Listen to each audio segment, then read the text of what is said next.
Is this space taken? Today's big topic is that we need to rethink the way we use the space we have.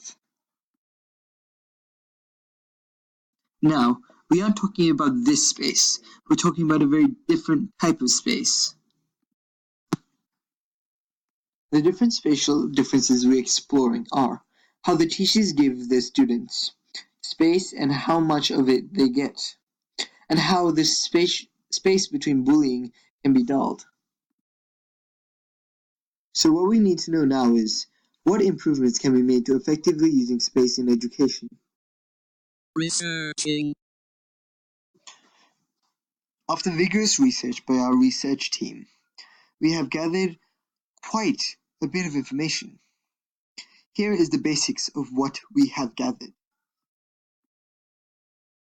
In order to effectively use space to cater for students with special needs, there has to be a solution to these barriers and difficulties. We should make more schools which support students who have special needs, give children more leniency in order to allow them to finish their education. Children with special needs can include students who are physically challenged or have mental barriers, and due to those, they have difficulties learning. Children who suffer from these things have difficulties accessing education. Examples of these barriers are a lack of available schools, lack of funding for student disability support, funding unavailable for conditions such as mild intellectual disability, behavioral problems, and learning difficulties. Unavailability for children with special needs to access equipment, technology, aids, and other services.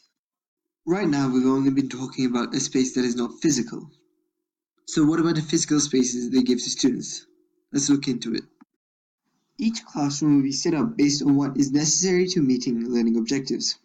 But schools will prioritize configuring classrooms to inspire learning first and foremost, and where appropriate, reflect the diversity of environments that students are exposed to outside of school. Students will have a beautiful space that will make them feel good at school, with art, living plants, music where appropriate, comfortable seating, and fast internet access. We have seen movable walls come and go, and we have witnessed the debates over blackboards and whiteboards, and desks in a circle versus desks in rows. Yet, in the end, we seem to come back to designs that are pretty traditional. We think that happens because these designs serve our students and teachers pretty well. When bullying occurs in schools, there should be a procedure of what to do when a student is bullied.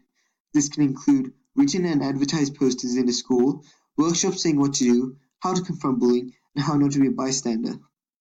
This should be done before bullying occurs, as then students have a knowledge of what to do and what steps to take when preventing bullying.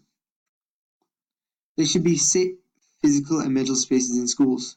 In schools, safe classroom environments are an important area of safe physical spaces.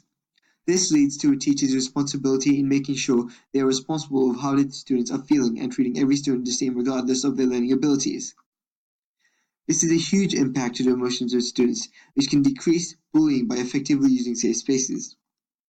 Cyberbullying is another significant issue in schools. In today's society, to effectively use space to prevent cyberbullying, there should be prevention measures such as workshops, online resources, deterrences, and rewards for good behavior. So, spread the message. Make sure all your friends and family know about how we can effectively use spaces in classrooms. That's it. Thank you for watching our video.